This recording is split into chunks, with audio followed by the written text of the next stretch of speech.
제가 목사 안수를 받으니 우리 담임 목사님께서 참 축하를 하시면서 와서 말씀을 전하라 그러는데 무슨 말씀을 제일 먼저 전할까 이렇게 혼자 생각을 해봤습니다. 그런데 하나님께서 무슨 생각을 주셨냐 하면은 네 부족한 너, 내가 평생 동안 너를 봐줬다. 네가 받은 은혜를 가서 네 성도들한테 그대로 얘기를 하라, 이런 말씀을 주셨습니다. 그래서 제가 오늘 말씀 제목을 요나서로 잡았고요. 왜냐하면 제 젊은 시절이 꼭 요나와 같았습니다. 그런 제가 어떻게 목사가 되었느냐, 이 말씀을 드리고 싶어서 제가 오늘 이 말씀을 잡았습니다. 성경은 이렇게 얘기합니다.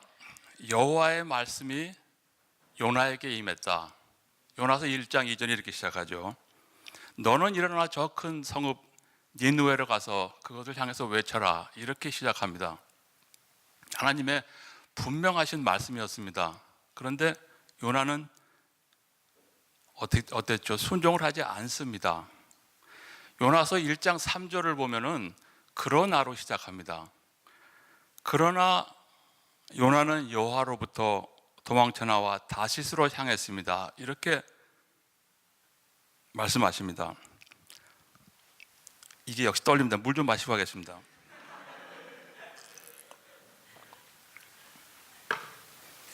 그러나라는 말은 앞에 말을 뒤집을 때 쓰는 말입니다. 그러니까 한마디로 요나가 말을 안 듣겠다, 그런 말씀입니다. 하나님께서 명령하셨는데 그러나 해버리면 안 들어버리는 것이 됩니다.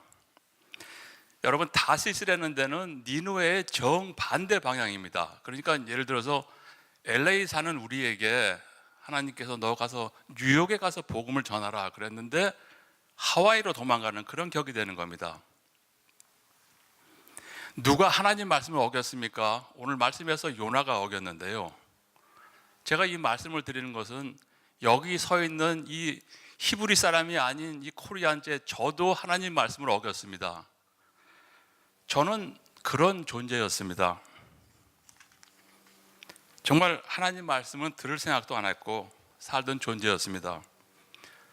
물론 제가 복음을 거부하지는 않았습니다. 제가 복음을 거부했더라면 제가 기독교 계통의 대학을 나왔는데요, 졸업을 할 수 없었겠죠. 복음을 거부 안 했지만 한마디로 말을 듣지 않았습니다. 나름대로 제가 공무원 하면서 20년 동안 성당을 다녔습니다. 성당을 다녔는데 제 성경책도 없었고, 어느 날 누가 성당에 다닌다니까 제 세례명이 뭐냐고 물어보는데 이게 생각이 안 나는 겁니다. 제가 대답을 못했습니다. 이제 요나서 1장 3절을 보면은 요나는 니느웨라고 가르는 하나님 말씀에 거역해서 다시스를 도망가려고 욥바라는 항구로 내려갑니다. 이렇게 돼 있죠. 요나가 여호와의 얼굴을 피하려고 일어나 다시스로 도망하려 하는데 마침 다시스로 가는 배를 만난지라. 여기 이 마침이라는 얘기가 나옵니다. 여러분들이 이 마침이라는 게 무슨 말씀인지 이해하시겠죠. 제가 젊은 분들 혹시 계셔서 이해하지 못할까 봐 이 영어로 하면 by chance입니다. 하나님께서는 때로는 이 마침이라는 방법으로 우리한테 역사를 하십니다. 왜냐하면은 생각해 보십시오. 다시스로 가는 길이 굉장히 멀었기 때문에 욥바로 내려가서 이 요나가 금방 배를 잡을 수 있었다는 것은 그 배도, 그 길도 하나님의 계획이 있었다는 겁니다. 저는 대학 졸업한 후에 군복무를 마치고, 여러분 연세 드신 분은 아실 겁니다. 대우실업이라는 회사에 들어갔습니다. 당시 그 대우실업이라는 회사는 지금은 정말 없어졌습니다만은 그 김우중 회장이라는 사람, 그 젊은 기업가가 이끄는 정말 혜성같이 나타나는 회사였습니다. 그래서 그 비즈니스의 길이 제 길이라고 생각해서 들어갔는데 2년도 안 돼서 이 마침이라는 방법으로 저한테 변화가 왔습니다. 마침 청와대에서 저를 들어오라는 겁니다. 정말 공무원의 길이라는 거는 그 당시 뭐 보수나 근무 조건으로 봐서 이 대우실업에 비해서는 정말 형편없이 어려웠습니다만은 그래도 제가 미래를 생각하니까 이 길이 내 길이 아닌가 생각을 해서 그 대우를 뿌리치고 청와대로 들어갔습니다. 정말 마침 자리가 났고 마침 오라는 연락이 와서 마침 제가 거기서 근무를 하게 된 겁니다. 여러분 아시겠죠? 그게 제가 들어간 게 1979년 3월이었는데요.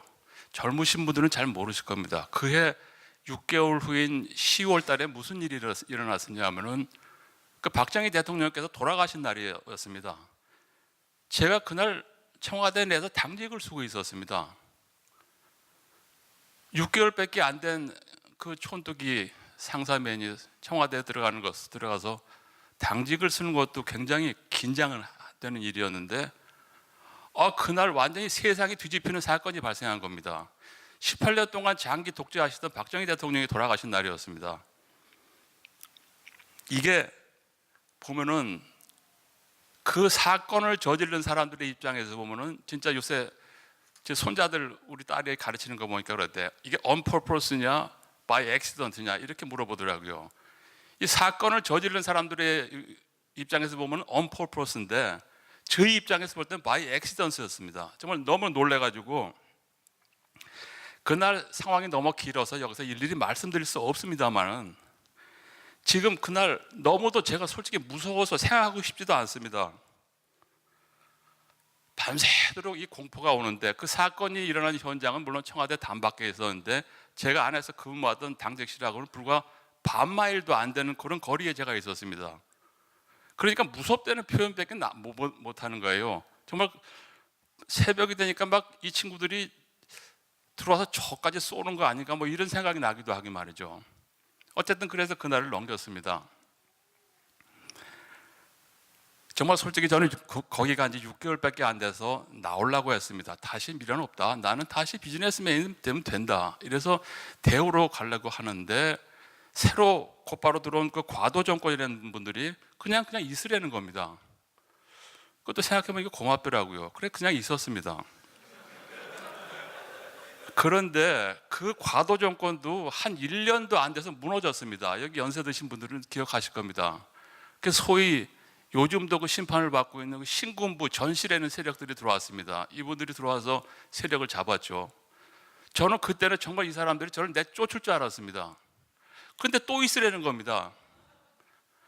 정말 제가 똑똑해서 그런 것도 아니고 제가 바보라서 그런 것도 아니고 그렇게 해서 제가 7년을 청와대를 근무했는데요. 보십시오. 2번 정권이 바뀌면서 3분의 대통령을 한 자리에서 7년 동안 모셨습니다. 이게 기네스 북감입니다. 공무원 인사 기록으로 보면요. 이게 저희로서는 생각할 수가 없는 게요. 하나님이 해주신 겁니다. 여러분 에베소서 1장 4절 보면요. 하나님이 이렇게 말씀하셨죠. 하나님이 세상이 창조되기 전에 그리스도 안에서 우리를 선택하셔서 사랑 가운데 그 앞에 거룩하게 흠이 없게 하셨습니다. 이렇게 하나님께서는 창세 전부터 우리를 선택하고 사랑하셨다고 말씀하고 계십니다. 제가 하나님을 몰랐지만 하나님은 그때부터 이미 저를 알고 보호해 주셨던 겁니다. 또 로마서 8장 혹시 자막 준비되셨나요? 목사가 되니까 이런 서비스도 해주시네요. 로마서 8장 28절에서 30절 우리 다 같이 한번 읽어보도록 했으면 좋겠습니다. 시작. 우리는 하나님의 사랑하는 사람들 곧 그분의 뜻을 따라 부르심을 받은 사람들에게는 모든 것이 협력해서 선을 이룰 줄 압니다. 하나님께서는 미리 아신 사람들을 자기 마음에 형상하게 하시려고 또한 미리 정하셨습니다. 이는 그 아들이 많은 형제들 가운데서 받아들이게 되게 하시기 위함입니다. 하나님께서는 미리 정하신 그들을 또한 부르시고 부르신 그들을 또한 의롭다 하시고 의롭다 하신 그들을 또한 영화롭게 하셨습니다. 아멘. 여러분 지금 여기 앉아 계신 게 여러분 발로 걸어 들어와서 앉으신 줄 아십니까? 아니면 여러분 아내들이 이끌려서 오신 줄 아십니까? 아니면 이웃이 이끌어서 오신 줄 아십니까? 아닙니다. 하나님이 부르셔서 왔습니다. 그걸 아셔야 됩니다. 내 발로 온 것 같고 아내가 끌어서 온 것 같은 생각이 들기도 하지만 아닙니다. 하나님이 부르셔서 왔습니다. 우리는 이 신비한 비밀 이것을 확실히 믿지 않기 때문에 때로는 하나님을 원망하고 방황하고 또 믿음이 흔들리는 겁니다. 이제 다시 청와대 근무하던 시절 잠깐만 얘기하겠습니다. 정말 7년이라는 세월, 저에게는 너무나도 길고 오랜 세월이라서 에피소드가 많습니다.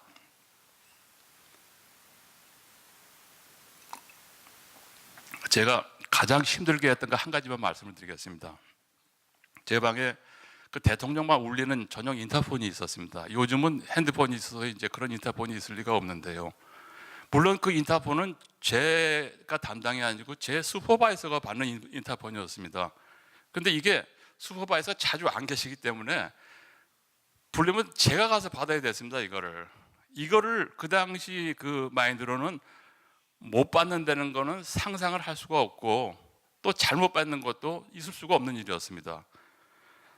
언제 무슨 질문을 할지 모르는 겁니다. 그 고통을 7년 동안 보냈는데요. 여러분, 요즘 그 구글에서 나오는 알렉사 아시죠? 우리 손자들이 저보고 영어 연습하라고 알렉사 사다 줬는데요. 그 알렉사한테 알렉사 What's the weather today 하면은 막 그냥 나오지 않습니까? 그 청와대 근무할 때 제가 바로 알렉사였습니다.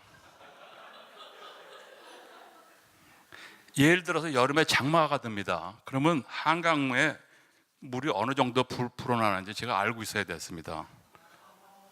그러니까 딱 장마철에 삥 인사편이 와서 네 누구라고 대답하고 얼마냐 그래서 네 지금 얼마 됩니다 하면 오늘은 맞췄구나 그 이제 좋아했는데요. 그러면 말이지 하면서 또 물어봅니다. 저 강원도에 있는 소양강댐 수위는 얼마인가 이걸 물어보시는 겁니다. 그걸 제가 어떻게 압니까 도대체? 그 소양강댐 수위를 왜 물어봤냐 하면은 그때 이북에서 김일성이가 모든 수문을 열어가지고 우리 남한을 갖다 완전 물바다를 만들게 했던 그런 막 엄포를 놓을 때였습니다. 그러니까 너희들 지금 소양강댐이 수위가 얼마인지는 알아야 될 거 아니냐 이런 식으로 사람을 막 몰아세우는데요. 그래서 제 책상에는 항상 이 자료가 수북이 쌓여 있었습니다. 왜냐하면 이거 자료 없으면 대답을 할 수가 없습니다. 견줄지를 붙여가지고 딱 무슨 질문 오면 하도록 자료가 있었는데요. 그래서 그런지 제가 그때부터 이 자료를 내려다보는 습관이 생겼습니다. 제가 1년 전에 여기에서 설교를 할 때 제가 자료를 안 보고 어떻게 설교를 합니까? 그래서 이제 여기 서가지고 자료를 이렇게 보면서 계속 말씀을 전하면은 제 아내가 저 뒤에서 무서운 눈으로 저를 째려보고 있습니다. 그러면서 그래서 이렇게 사인을 보내는 거예요. 사인을. 저는 야구 경기를 자주 봐서 야구 코치가 보내는 벨로무 사인을 다 봤는데 이 터그리리는 사인을 처음 봤습니다. 이게 뭔가 하면은 원고 보지 말고 들리는 겁니다.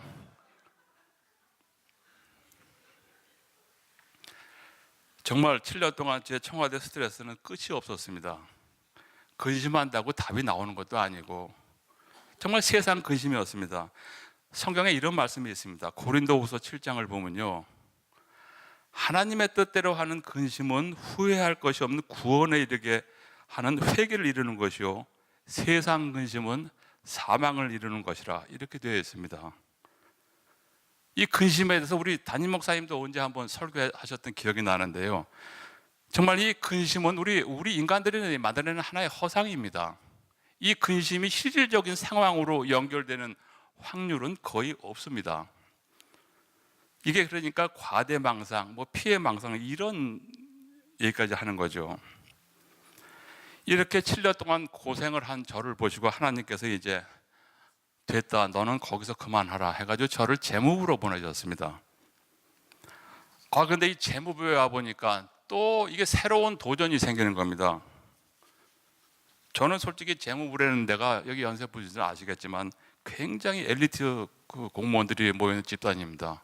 그래서 제가 내려갈 때 너희들이 아무리 엘리트라도 나도 청와대에서 7년 동안 훈련 받아서 내가 너희들보다 못할 게 뭐 있냐 이런 마음으로 내려갔는데요. 이 친구들 서로 인사를 할 때 보니까 어디 무슨 대학 나왔으면 얘기를 안 하는 거예요. 대학은 기본적으로 서울대학이었어요. 저 정말 연세대학교 나오고 그렇게 참 아주 뭐라 그럽니까? 연세대학교 나와가지고 그렇게 위축감을 가져본 적 처음이었습니다.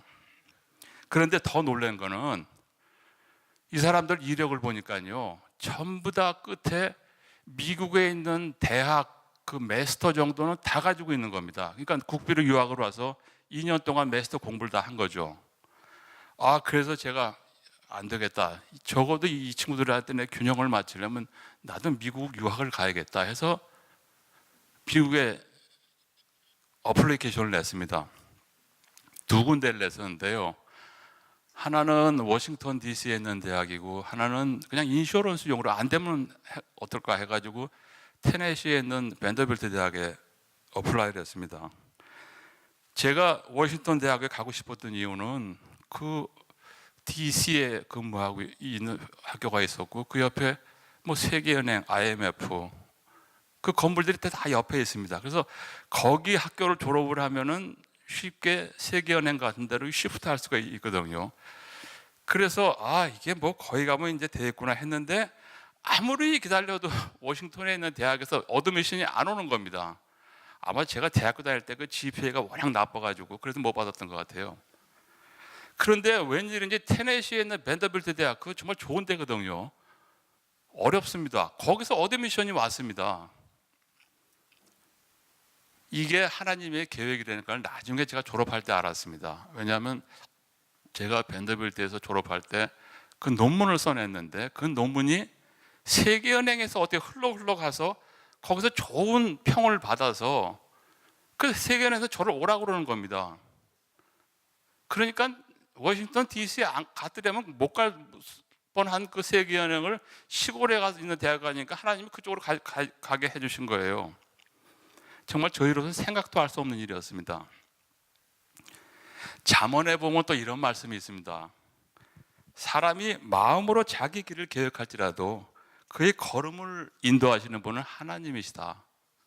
이렇게 되어 있습니다. 정말 제 걸음을 하나님께서 또 인도해 주셨습니다.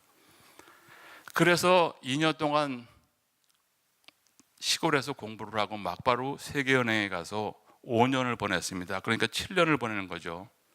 성경을 보면은 야곱이 라헬을 사랑했던 관계로 7년을 며칠같이 보냈다라 하는 말씀이 있는데 정말 제가 미국에 있는 7년 동안 너무나 생활이 즐겁고 좋아서 그 며칠같이 보냈습니다. 그렇게 7년의 생활을 마치고 1997년에 한국으로 왔는데 저희 집안에 큰 변화가 일어난 걸 알 수 있었습니다. 저희 집안에는요, 저희 어머니가 워낙 유교적이고 미신을 잘 믿어서 저희 아버지, 돌아가신 아버지에 대한 제사를 지내는 게 1년 중에 가장 큰 중요한 행사였습니다. 그런데 이 제사가 없어진 겁니다. 제사가 없어지고 간소한 추모 예배를 드리시는 거예요. 정말 저희 선친은 이 군인이셨습니다. 6.25 전쟁 3년 내내 고생만 하고 전투를 하시다 제대하신 후에 나중에는 45이라는 나이에 병마로 돌아가셨어요. 그래서 저희 어머니의 고통이라는 건 말도 못했는데, 그래서 저희 아버지에 대한 제사는 1년 중에 가장 소중하게 정말 이 제사를 위해서 1년을 보내는 것 같이 그렇게 생활을 했는데 그 제사가 없어진 겁니다. 그리고 간단한 추모 예배를 드리는 거예요. 도대체 이런 어머니를 변화시키는 하나님이 어떤 분이신가, 저한테 이제 이런 의구심이 나기 시작했습니다. 그러면서도 저는 스틸 믿질 않았죠. 어느 날 그 앞에 서빙고에 있는 오늘의 교회 가보니까 저희 어머니가 이렇게 띠를 두르고 어서 오십시오 환영 문구를 두르고 인사를 하고 계시더라고요. 이거 정말 충격이었습니다.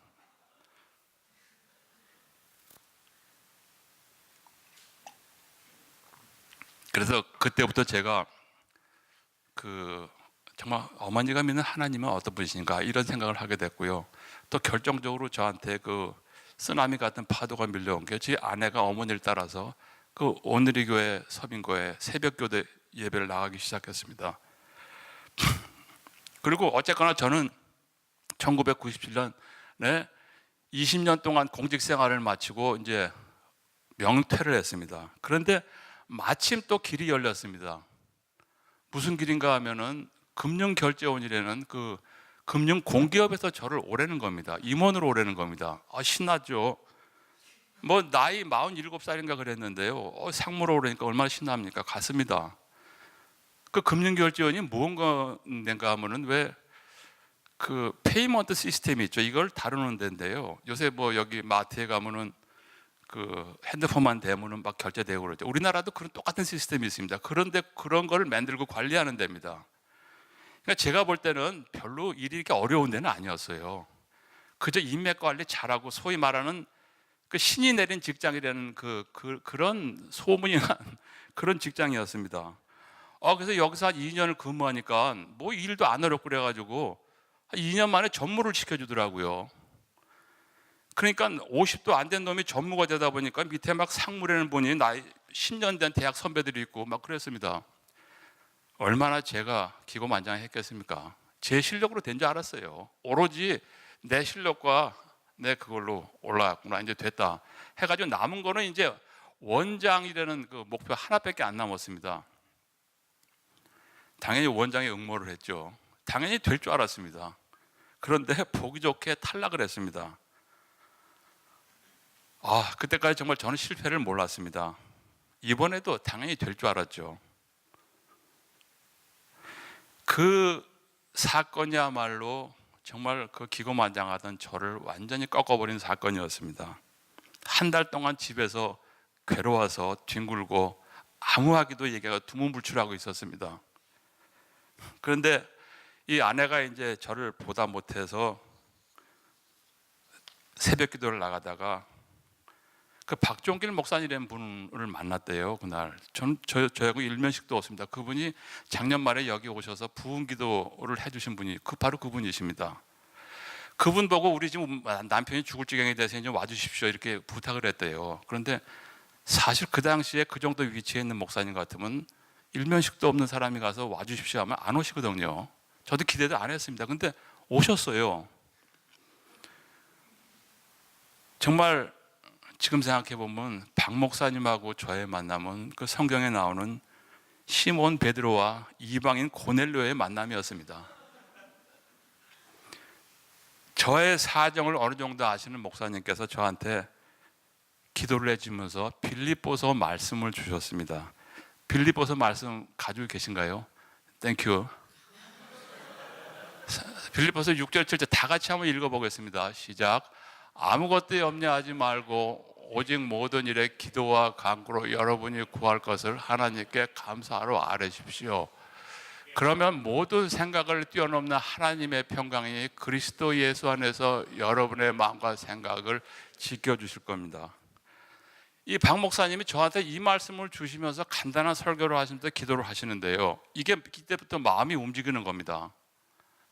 정말 처음으로 제가 이런 감정을 느꼈죠. 이게 제가 거기서 살아계신 하나님을 만난 겁니다. 더 이상 마음이 움직이니까 좌절하면서 뒹굴을 필요가 없었습니다. 그리고 저 혼자 제 지나온 삶을 한번 되돌아봤습니다. 정말 어딜 가나 자동문이 열려서 껑충껑충 뛰어다니고 있는데 너 지금 뭐냐? 네 신세가 뭐냐? 너 고작 해봐야 금융결제원, 그 알량한 금융결제원 원장에 떨어진 그 존재밖에 아니야. 이런 막 자책감이 생기면서 자신이 부끄러워지면서 말이죠. 정말 보통 저한테 충격적으로 다가오지가 않더라고요. 정말 하나님께서 그 망망대에 던져진 요나를 위해서 물고기를 예비해 주신 것 같이 하나님께서 그때부터 저한테 교회를 예비해 주셨습니다. 교회에 다녔습니다. 교회에 다니면서 제가 2004년도에 세례를 받았습니다. 세례를 받고 정말 편안한 마음으로 교회를 다니고 있었죠. 신앙생활을 했죠. 그런데 아직도 채워지지 않는 무언가 제 마음속에 있었어요. 그것은 뭔가 하면은 아직도 제가 하나님의 부르심에 응답을 못하고 있다는 사실이었습니다. 그저 열심히 교회에 가서 기도하고 예배드리고, 그러니까 그렇게 제가 만든 기준으로 신앙생활을 하는 게 아주 제가 편했어요. 하나님의 부르심에 응해서 하나님의 뜻이 무엇인가 이걸 항상 생각했어야 되는데 제가 만들어 놓은 룰에 대해서 딱 신앙생활을 하고 거기서 만족을 하는 겁니다. 이 생활이 오래가지 않고 항상 제 마음을 누르는 겁니다. 어느 날 제가 평소 다니던 치과에 갔습니다. 그 치과 원장님이 저희 오늘의 교회 장로님이십니다. 평소 같으면 그냥 치료를 하실 텐데 갑자기 치료를 하시다 말고 저보고 신학대학원에 안 들어오겠냐는 거예요.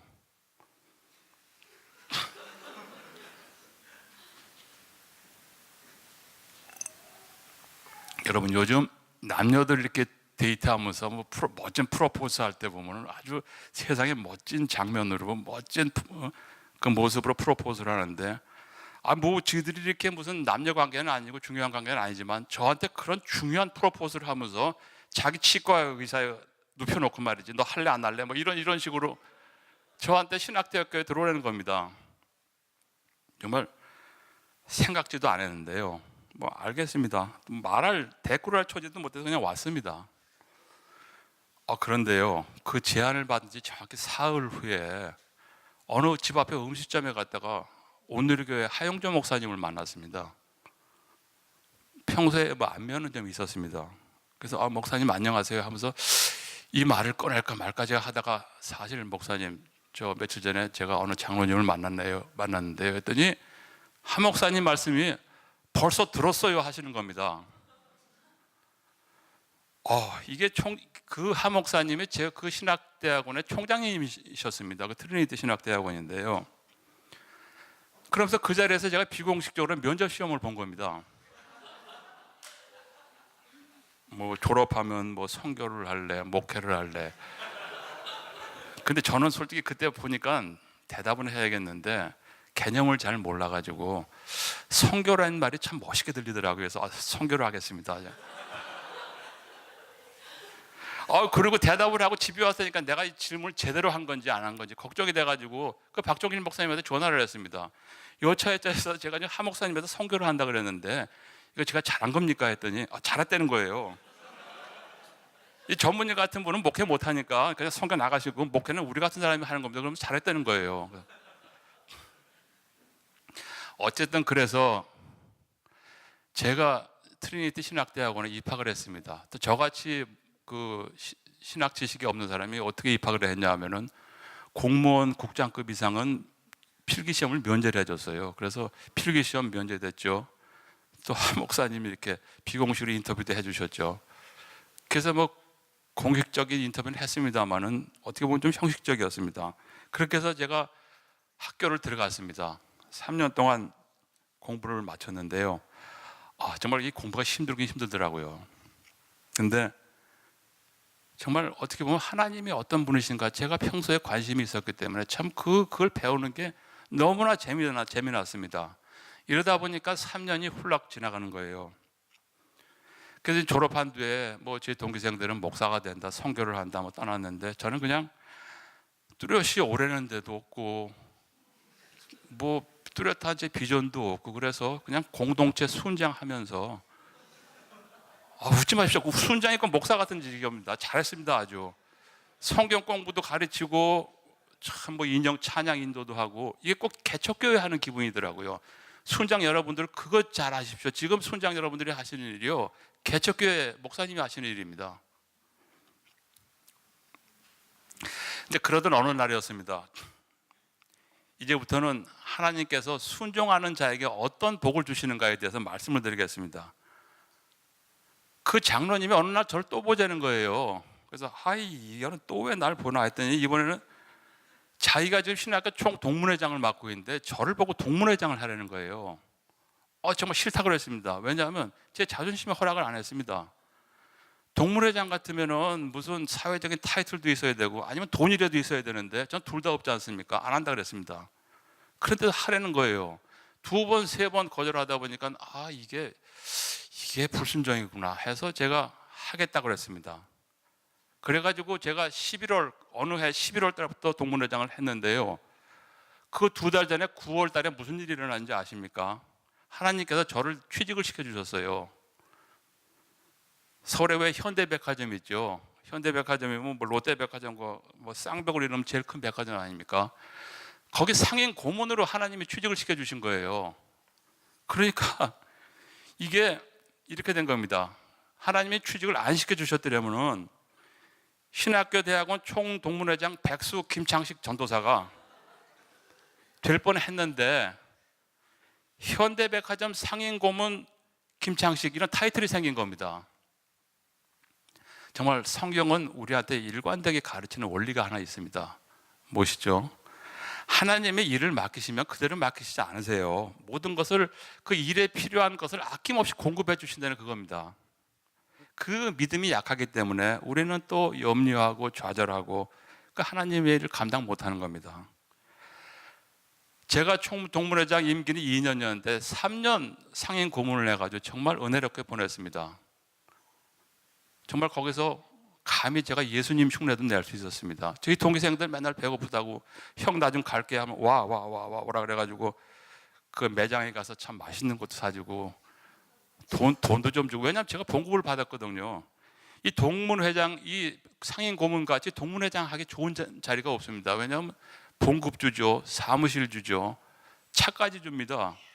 할 일은 없어요 별로. 그러니까 동기생들 찾아오면 너무 제가 잘해주는 거예요. 반가워가지고. 이게 하나님이 다 만들어주신 여건입니다. 이제 이래서 2년 동안 동문회장을 마치고 제 할 일은 다 했다고 생각했습니다. 그런데 여기서부터 중요합니다. 진짜 좋으시더라도 지금부터 잘 들으셔야 됩니다. 이게 진짜 이제 축복이 나옵니다.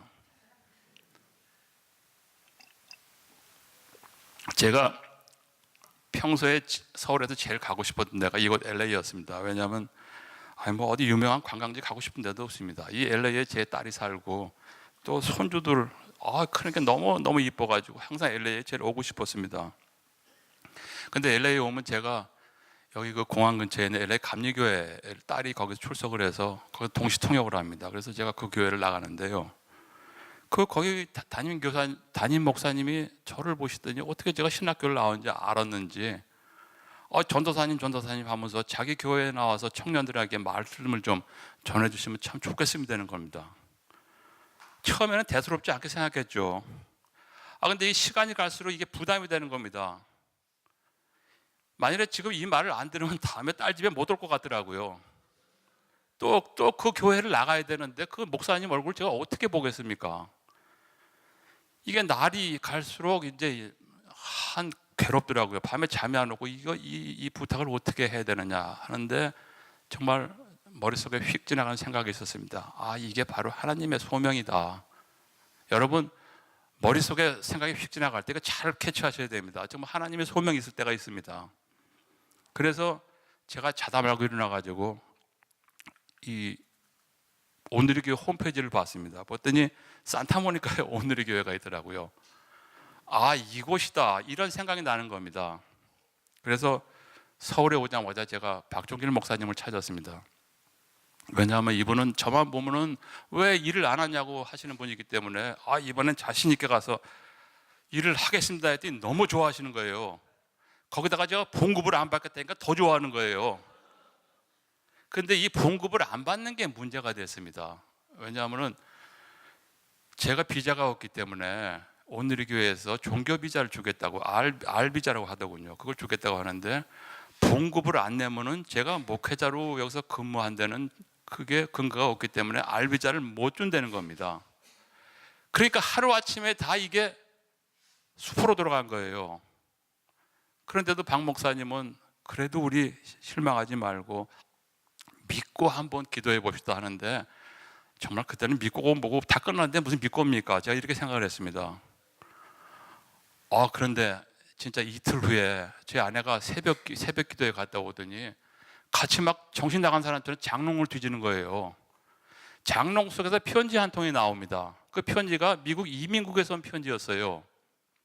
이민국에서 10년 전에 김창식 너를 네 이민 절차가 수속 절차가 끝났으니까 영주권 받아가라 인터뷰하라 이런 편지였어요. 이거를 제가 모르고 지냈던 겁니다. 왜 몰랐느냐? 제가 뭐 세상나게 취해서 내가 무슨 이민을 가 뭐 이렇게 버티다가 그 편지가 있는 것조차 잊어먹은 거예요. 제가 그 편지 보고서 너무나 감격한 건 당연하죠. 그래서 대사관에 이민 신청을 하고 한 달 만에 이제 영주권 받았습니다. 여러분, 이게 우연한 일입니까? 더더구나 작년 2월 제가 받을 그때는요, 이 트럼프가 이민 정책 10% 해가지고 아무도 이민 올 생각을, 영주권 받을 생각을 못할 때였습니다. 근데 우리 하나님, 무슨 트럼프가 무슨 상관이 있습니까? 하나님이 하시니까 그냥 한 달 만에 영주권이 나오는 거예요. 여러분, 이렇게 순종하는 게 정말 하나님이 약속하신 복을 우리가 누릴 수 있는 그런 비결입니다. 저 정말 여기 산타모니카에 와서 이제 목회한 지 꼭 1년 돼 갑니다. 정말 여러분께 감사드리는 거는 저를 이렇게 따뜻하게 맞이해 주실지 몰랐고, 우리 여기 담당 목사님 또 우리 교육자들 저를 이렇게 참 해피하게 훈련을 시켜 주셨습니다. 그래서 물론 요즘 금요일마다 제가 새벽 설교하죠. 근데 너무 설교하는 그 생활이 즐겁습니다. 그 준비하는 과정이 좋고, 그래서 한 주간 말씀이 끝나면 다음 주는 또 무슨 말씀이지, 이 기다리는 그게 좋고, 새로운 말씀을 받으면 또 그 기쁨으로 살고, 이렇게 살고 있습니다. 정말로 한마디로 제가 일생을 통해서 제일 해피한 시간을 살고 있습니다. 여러분, 지금까지 제 삶이 말씀드렸기 때문에 좀 얘기가 산만하고 또 그럴 수밖에 없었던 게, 제 삶 자체가 요나와 같이 이리 튀고 저리 튀고 했기 때문에 이게 산만했습니다. 그런데 제가 정말로 하나님께 감사하는 거는, 요나서를 보면은 끝이 어떻게 나는지 모릅니다. 왜냐하면은 계속 컴플레인하는 요나서를 하나님께서 네가 화를 낼 수 있느냐 하면서 그냥 거기서 끝이 납니다. 그러니까 아무도 요나가 어떻게 되는지 모릅니다. 그런데 하나님께서는 저를 정말 결론을 주셨어요. 너는 목회자다, 이런 결론을 주신 겁니다. 여러분, 믿고 순종하면 하나님께서 이렇게 위대한 일을 행해 주십니다. 믿으십시오. 우리 하나님 위대하시기 때문에 우리가 믿고 순종하면 따라오시기만 하면 됩니다. 어떤 장애물도 우리 앞에 없습니다. 오직 하나님이 예비해 주신 길만 있습니다. 이제 제가 여러분을 위해서 잠시 기도하겠습니다.